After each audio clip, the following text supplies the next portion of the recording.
Hello all.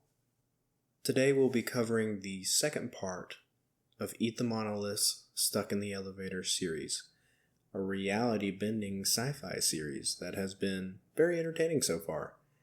It is a two-parter, so this will be the last part. I'll link the previous video in the description, so feel free to look for it there. And I will also link Eat the Monoliths Reddit account, as well as the link to this story in the description. So please feel free to check them out, give them an upvote, let them know that their work was absolutely wonderful. So without further ado, let's begin. I tried to save a guy stuck in an elevator. Now all of reality is in danger. By Eat the Monolith. I work for the MPF, the Military Personnel Flight, as part of the RRIT, Rapid Reality Intervention Team. And today, well, something happened that really scared a few of the higher-ups. Now there's a lot I can't really divulge here, top secret clearance and all, but what I can say is pretty simple. The government and the military don't operate the way everyone thinks they do. The billions the military gets every year isn't to build new jets. That's basically pennies compared to what we're actually funding. See, the world is built on what we call a narrative framework, an underpinning of reality that keeps the world cohesive. This framework determines that up is up and down is down, that people die and that the sky is blue. Sometimes, however, that framework gets disrupted and things go wrong. That's what we're here for. On the outside, the MPF is probably the most boring and bureaucratic office in the Air Force. We do paperwork, we generate orders, manage PDF files, and make ID cards. Yes, that work is important on really any scale. The truth is, nothing would work without us. But that work also functions as a sort of cage. Well, cage isn't the exact right term for it. More like a harness or reins. Point is, when we generate orders, it's to keep up the narrative cohesion, to make sure that the framework of reality isn't fractured and we don't enter a paradox cascade. Ever heard of Rendon? No, you didn't, because a paradox cascade wiped an entire nation off of the face of the planet, and now we have the South Pacific Ocean instead. We only know about it because we have to keep records about everything that was or could be. Now the RRIT, my team, we're sort of a special force within the MPF, like super personnelists. Yeah, we can do paperwork, but we're trained for what is essentially basic maintenance for all systems. We get access to weapons you can't even find on any black market, ontological anchors, reality stabilizers, narrative reset charges, the whole nine. Myself? I'm a fan of the standard issue temporal printer. It's like a little device that prints time. It's crazy. But that's not what's important, because what really matters is what happened a few weeks ago. A guy got stuck in an elevator. Now, every SCIF, which is a room where secure information can be passed around basically, has a bunch of standard military rules. Only people with clearance can go in. Only people with need to know can actually know information. An important one is no personal electronic devices, PEDs. However, there's a layer below that, because every SCIF also has an AVRT, or an Architectural Verification and Reality Tuning Room. AVRTs usually manifest in a ton of different ways, but the one we were called to was special because it's one of the first naturally occurring ones, and the SCIF was built around it. It manifested as a large, featureless black cube, and folks typically use it as a massive briefing room. But on the other side of reality, it's a brain. Now the subject we're talking about here is that guy who got stuck in the elevator. We're trying to find out his name, but the system is trying to get rid of him for overriding the passive reality compliance auditor. Now, I read the story that guy posted here a bit ago. That dude in the elevator wasn't a monster. It was basically a janitor. It maintains normalcy by scanning through the building for any kind of reality desyncs. Then it fixes them, before a paradox cascade destroys half the nation. The most important thing here is to remember that an SCIF needs to remain internally consistent with itself, which means everyone in it needs to operate in accordance to the narrative. The hard part is making sure everyone does this without explaining the entire narrative framework to them, since that could really put a huge damper on the whole deal. If we know too much, we can't do our jobs. I only know as much as I'm allowed, and I can't even go outside of that sphere. Luckily for me, and you guys too I guess, is that I'm allowed more information than the average Joe.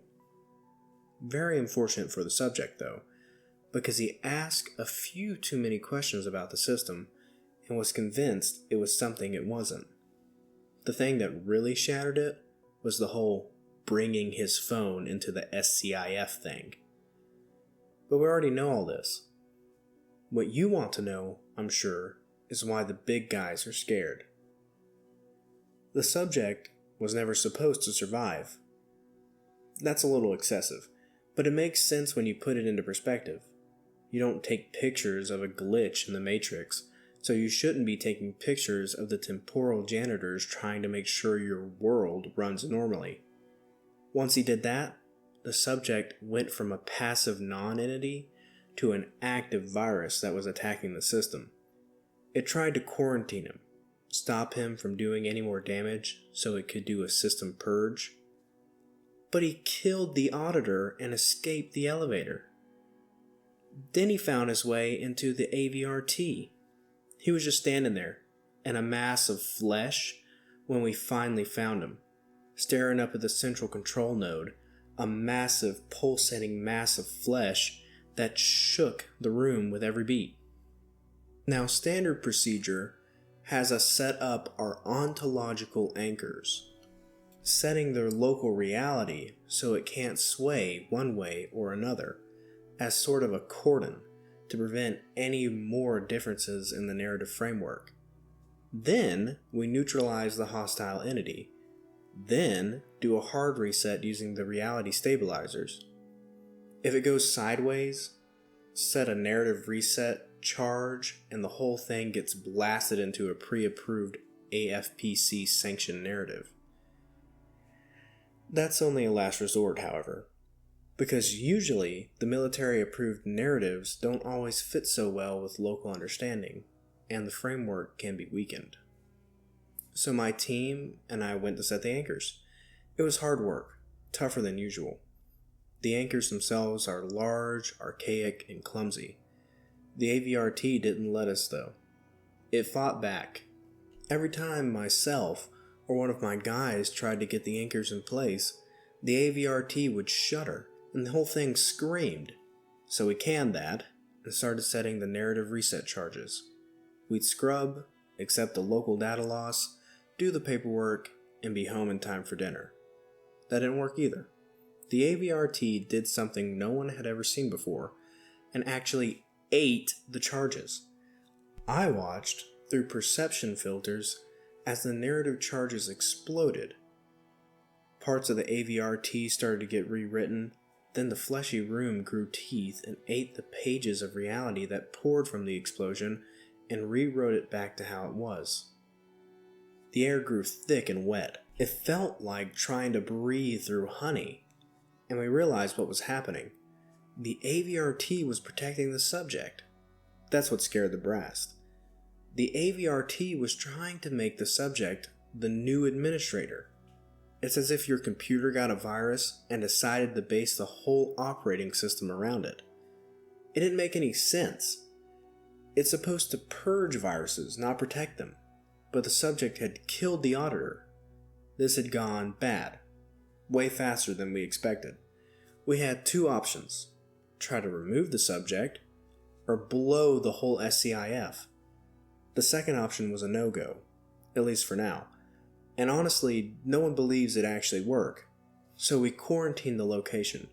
We deployed anchors outside the SCIF to set it in place, then established our perimeter. Security forces set up a watch, and we started to investigate. For 3 weeks, AFPC's Conceptual Engineering Division tried to remotely interface with the AVRT. They sent polite inquiries, aggressive termination signals. We even got a fresh, shiny, new PRCA unit as a replacement for the one the subject had killed. Nothing worked. The AVRT was listening to only one user now, the subject. Which brings us to the much bigger reason why the brass is scared. This is what they really don't want getting out, especially to the ones up above them. The subject, who we've reclassified as the administrator, didn't just break quarantine. He's been using the AVRT. For the first week, nothing happened. Then the minor incursion started. A staff sergeant in finance reported that his computer mouse had turned into a very confused, but otherwise healthy little field mouse for 3.5 minutes before reverting back. A pilot swore that during a routine flight over base, the sky had for a moment been a perfect plaid pattern. This is minor stuff we can wave away as glitches in the system and move on with our day. AFPC knew better. We knew better. The administrator was stretching his legs, learning the controls, trying to find what worked, testing his new peripherals. Then yesterday, he accessed TAPS. TAPS, TAPS, or the Talent Assignment and Placement System, optimizes people for their jobs. It doesn't place you in a position you'd be good for. Instead, it optimizes you for the position you're in. When I was a newer airman, I once saw the most talented and creative young man, a poet and artist, get drilled down and turned into the most gray, emotionless maintainer. When I asked him if he was still writing, he looked at me with a blank stare and said, "My passion is turning wrenches. I don't know how to write." Then he walked away. Well, yesterday, every single airman of the 314th Maintenance Squadron, all 200 of them, simultaneously forgot how to use a wrench and became master calligraphers. Not just proficient, masters. They started writing beautifully illuminated manuscripts on the side of F-16s with hydraulic fluid. When I saw it, damn, I was brought to tears. Now, they were completely useless for their assigned function. But my God, it was breathtaking. The assignment guys are having a meltdown. TAPS is trying to reassert the correct narrative, but it can't. The administrator's directive, coming from the AVRT, which acts as a prime node, is overriding it. It's no suggestion. It's not like he's redlining the narrative. He's issuing direct, divine orders.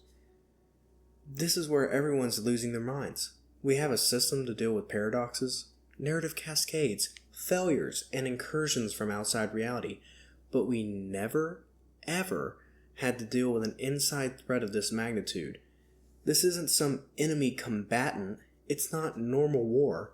He's a user who stole the admin rights of the universe. Literal god powers. He's not trying to destroy the narrative framework, though. He's trying to personalize it, make it more human. Damn. If I didn't sometimes sympathize with that. I'm part of the team going in tonight. We aren't trying to neutralize him anymore. That's off the table. We don't know what would happen if we were successful. My orders are simple. I'm going to walk into that room of flesh, approach the administrator, and ask a question. No weapons, no gear, just a question. straight of AFPC. One they're too scared to ask themselves, but one they need an answer to. I'm supposed to walk up to the man who broke reality and ask him, what do you want? End of story. Huge thanks to Eat the Monolith. I don't know if they're going to release a third part, but as of now, this is the second part, and it is all that has been put out here since like a month ago. And I just want to say thank you. It's absolutely an incredible narrative. The world building is just fantastic, and I love the story. I love especially this character. He felt very professional, but I'll say more in the review at the end of the week. Thank you guys for sticking by. Thank you guys for listening, and feel free and make sure to support the author in the description. And goodbye.